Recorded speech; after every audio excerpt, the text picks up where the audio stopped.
Questions 5 through 7 on the 2006 Grade 12 Euclid Math Contest.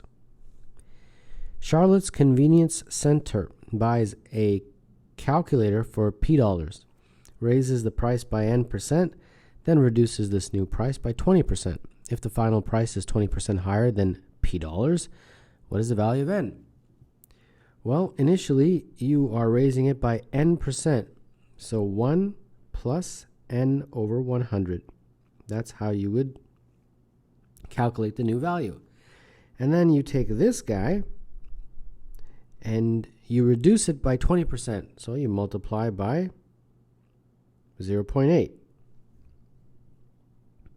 And that's it. And that, they're saying, is equal to 20% higher than P. So 1.2 times P. And now you have to solve for N. Well, since this is a product, the P's cancel. So all you're left with is 0.8 times 1 plus N over 100 is equal to 1.2. And therefore, 1 plus N over 100 would be 1.2 divided by 0.8, which is 1.5. And therefore, N over 100 is 0.5, and therefore N is 50. And as always, encourage people to go back and verify that this is indeed true. Let's say the initial price was $100 and N is 50. So we raised the price by 50%. So the price went up to 150. And then we lowered it by 20%. So multiply 150 times 0.8. And when you do, you get 120. And 120 is indeed 20% higher than the original price. So that all works out. A function f is defined so that if n is an odd integer, f at n is equal to n minus 1. And if n is an even integer, f at n is equal to n squared minus 1. For example, if n is 15, f at n is 14. And if n is negative 6, f at n is 35. Since 15 is odd, negative 6 is even. Determine all integers n for which f at n is equal to 3. Well, f at n is equal to 3. So first, let's say that f at n, that number, whatever it is odd. If it's odd, then that means that we have to use this formula right here. So that means that n minus 1 would be equal to 3. That means n is 4. Well, that kind of contradicts the fact that the number in there is odd. So that obviously doesn't work. Okay, no problem. Try even. If the number inside is even, that means we have to use this formula. And that is n squared minus 1 is equal to 3. N squared is 4. N is equal to plus or minus 2. So n is equal to plus or minus 2 is what we have to deal with. So remember, this guy is what I found really. It's the thing inside. So that means f at n is equal to plus or minus 2. Okay, so let's first figure out what happens when we have it equal to 2, and then when we have it equal to negative 2. When this number inside is an odd number, it was going to be n minus 1. So that means n is equal to 3. When the number inside is an even number, this is going to be n squared minus 1 is equal to 2. Therefore, n squared is 3. And therefore is plus or minus 3. Root 3, I should say. But the function is only defined for integers. It's only defined for integers, either odd or even. So n can't be a root. So far the only one that I've gotten is n equals 3. That's an integer. Now let's approach that one. If the n is odd, then that means we have n minus 1. And that's going to be negative 2, and therefore n is negative 1. If n is even, then we have n squared minus 1 is equal to negative 2, and therefore n squared is equal to negative 1. Well, n squared can never be equal to negative 1, right? Because this has always got to be a positive or 0. So this doesn't give me any solutions. So the only two solutions are n equals 3 and n equals negative 1. And I encourage you to go back and figure out if these two values do indeed work out to give a value of 3. And that's always something that you should do in order to verify that your answers are correct.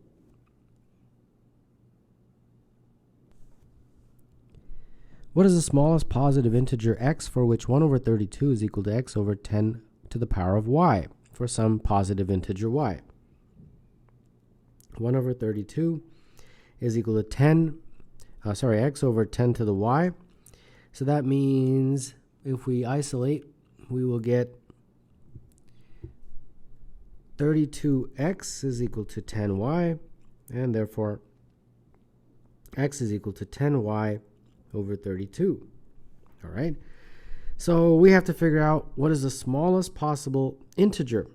So we'll make a little table here, and let's see what we get. The y is also a positive integer, so the smallest it could be is 1. When we have y set equal to 1 in this equation, x calculates to be 0.3125. Well, obviously that's not an integer, so let's keep going. When y is 2, we get a calculation of 3.125. When y is 3, we get 31.25. Still not an integer. When y is 4, we get 312.5. And finally, when y is 5, we get 3125. And that's the first time that a positive integer value of y gives a positive integer value for x. So x equal to 3125 is the smallest such value. We can always keep going, but those will give you larger values of x.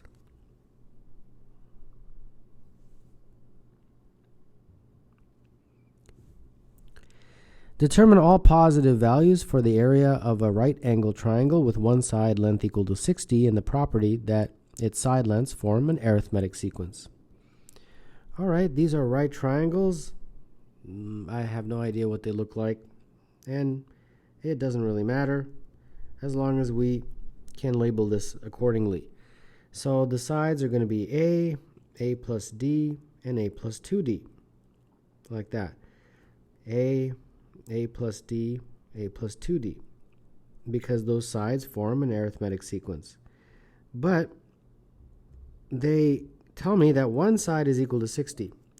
So I've got three possible choices of where I can put that 68. Either I can put it as my a, or as my a plus d, or as my a plus 2d. And for each of these, we will try to figure out the area. All right, let's start with the first one. Since it's a right triangle, we can use Pythagoras. 60 squared plus a plus d squared is equal to a plus 2d squared, like that. Well, before we expand, keep in mind that a is equal to 60, so we can substitute that in. 3600 plus 3600, when I expand it all out, plus 120d plus d squared is equal to 3600 plus 240d plus 4d squared. And then put everything on one side, and when you do, you get 3d squared plus 120d plus 3600. And that should be a negative. And then I think we can divide through by 3, and that will give me d squared plus 40d minus 1200. And I believe this factors, let's see here, d, 20 and 60, negative positive. So d is equal to 20. Since it's a distance, it's a difference, it's also part of a distance. It's got to be positive, because if it was negative 60, then this would actually be 0, and that's not going to work. Okay, so the area is 1/2 base times height. In this case, the base is a plus d, the height is a, So that's going to be 1/2. A is 60, D is 20, so that's 80. And then A is 60. And therefore, when you calculate this number, you get 2400. So that's the first value for the area. We're pretty much going to do the same thing. A squared plus A plus D squared is equal to A plus 2D squared. And then, let's see here. This one, we don't know A, but we know A plus D. Okay? Well, let's just expand this. A squared, A plus D is 60, so that's going to be 3600. And then A plus 2D squared, that one's I've got to expand. A squared plus 4AD plus 4D squared. Okay, let's put everything on one side if I can. 3600 is equal to 4AD plus 4D squared. Divide through by 4. 900 is equal to AD plus D squared. And then I factor out a D and I get A plus D. Okay, that's good. Because A plus D I know is 60. So I can substitute that in and then I can solve for D. Okay, great. D is 15. If D is 15 and A plus D is 60, that means A is 45. Great. Now I can figure out the area. It's 1/2 base times height. The base is A plus D, and the height is A. So this is 1/2. A plus D is 60, and then A I just figured out was 45. So that's going to be 30 times 45, which is 1350. All right.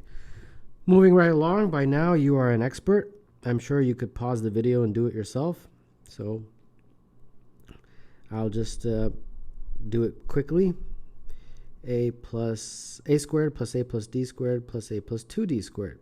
This we can isolate actually. It probably makes it a little bit easier. A is going to be 60 minus 2D from this guy. So we can substitute that in. Be 60 minus 2D all squared plus 60 minus 2D plus D all squared. And then A plus 2D is just 60. So that's just going to be 60 squared, which is 3600. So expanding these guys, we get 3600 minus 240 D plus 4D squared. And then this is 60 minus D squared. So that's just going to be 3600 minus 120D plus D squared. And that equals 3600. So collecting like terms, we get 5D squared minus 360D plus 3600 is equal to 0. And we can divide through by 5, so to get D squared minus 72D plus 720 is equal to 0. And therefore, if we were to factor 12 and 60, I think would do it. Negative, negative. So D is either equal to 12 or 60. Well, I don't think D can be 60 because if D was 60, A plus 2D would not be 60. So I think D equals 12 is the only one. All right, so if D is 12, that means A is 60 minus 24, so that's 36. Okay, finally, the area is 1/2 base times height. A plus D.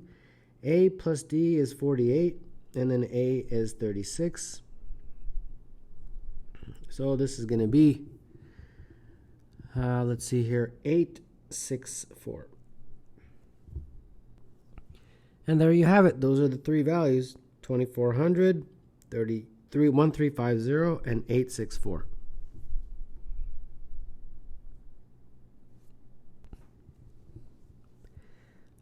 Amrita and Zhang cross a lake in a straight line with the help of a one-seat kayak. Each can paddle the kayak at 7 kilometers per hour and swim at 2 kilometers per hour. They start from the same point at the same time, with Amrita paddling and Zhang swimming. After a while, Amrita stops the kayak and immediately starts swimming upon reaching the kayak, which has not moved since Amrita started swimming.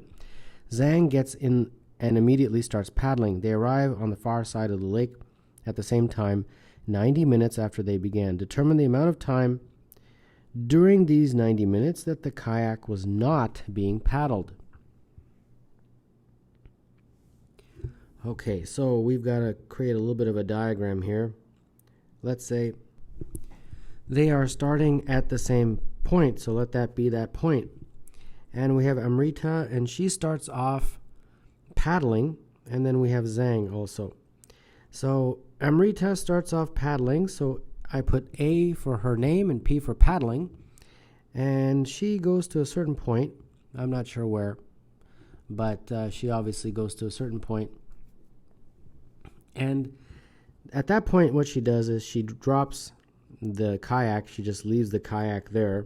So I'm just going to put K for kayak. And then the rest of the way, she starts swimming. So Amrita starts swimming, S for swimming. And then we are not told the total distance, so that total distance I'll call D. And then the distance from here to here, I'll call X. And then obviously the distance from here to here is D minus X. All right. For Zhang, it's similar, but in his initial phase, from there to there, he is swimming. And then once he gets to the kayak, he jumps in the kayak, and then he paddles to the end point. So that is the setup. So here we go.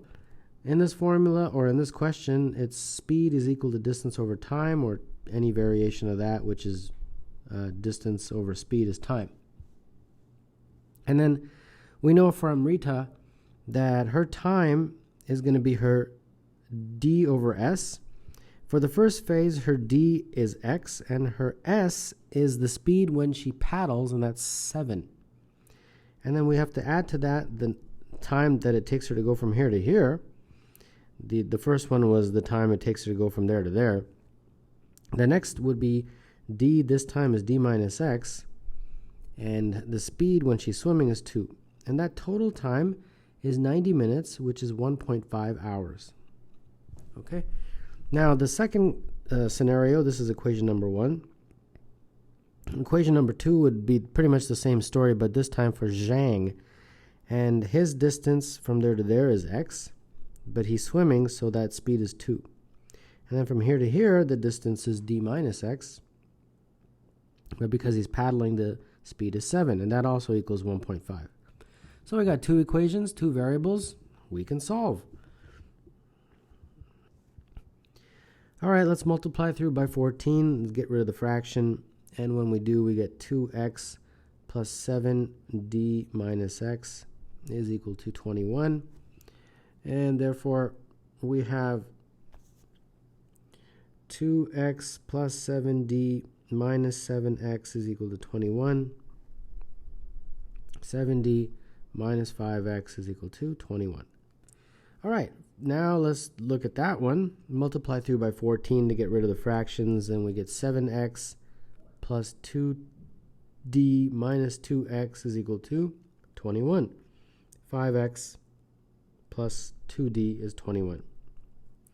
All right, these 2 equations, I'm just going to add them. And when I do, I get 9d is equal to 42, and therefore d is equal to 42 over 9, which is 4.6 repeat. And therefore x I can get by substituting that into any of these formulas, and when I do and solve, I get 2.33. Okay, so now let's go back to the question.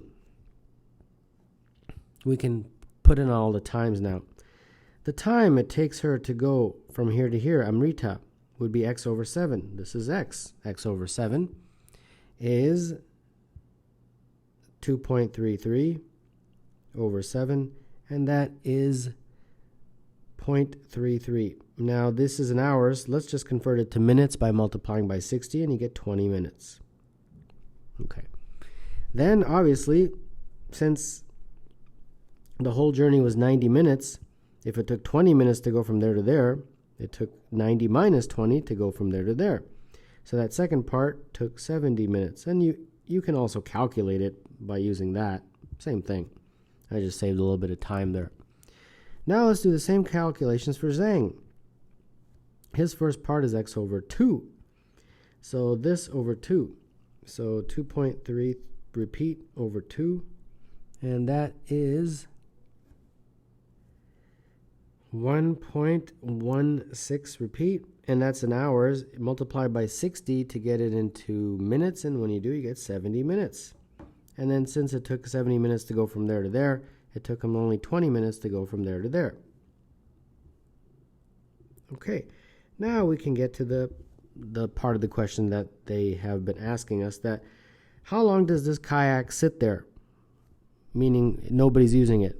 Okay, let's think about it. Amrita goes from there to there in 20 minutes. And then she drops the kayak and then swims. Zhang, it takes him 70 minutes to go from there to there. So that means that for 50 minutes, the kayak sits there without anybody using it. For the first 20 minutes, Amrita uses it. And then it takes Zhang an additional 50 minutes to get to that point, because his total time is 70 to get from here to here. So that's pretty much the story. 50 minutes is how long the kayak is not being used.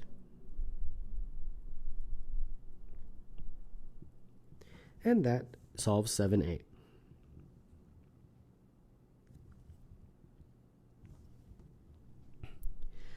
Determine all pairs x, y of real numbers that satisfy this system of equations. Okay. Well, there's going to be probably four scenarios. So let's break it up into 4 scenarios, and off we go with our solutions. So 1, 2, 3, 4. The first scenario is when x is 0, this guy, and when y is 0. That's pretty straightforward. The next is when x is 0, and this guy is 0. So 5 over 2 plus x minus y. The next one is when this is 0. 1/2 plus y minus 2x squared is 0, and this is 0. And finally, the last scenario is when this and this are zeros. So 1/2 plus y minus 2x squared is 0, and 5 over 2 plus x minus y is 0. Okay, well, the first one's pretty straightforward. That just gives you 0, 0 as my pair. Okay, that finishes that one. The next one, x is already 0, so I can substitute that into there. 5 over 2 plus 0 minus y is 0, so that means y is equal to 5 over 2. Okay, we got that one. 0 and 5 over 2 is the pair for this scenario. All right, great. Now this one, y is already 0, so I can substitute that in there. So 1/2 plus 0 minus 2x squared is equal to 0. 1/2 is 2x squared. Therefore, x squared is 1/4. And therefore, x is plus or minus 1/2. So that means 1/2 and 0 and negative 1/2 and 0 for my pairs. Okay. And let's see how many more we get here. For this one, we're going to have to isolate for y. So for from the first one, we get 2x squared minus 1/2. From the next one, we get y is equal to x plus 5 over 2. And then we have to set these equal to each other. So 2x squared minus 1/2 is equal to x plus 5 over 2. And therefore, 2x squared minus x minus 3 will be 0. And I think this will factor 2x, x, 3, and 1 negative positive. So that means x is equal to 3 over 2, or negative 1. And the corresponding values for y, just sub it back into either of those, and you will get 4 and 3 over 2.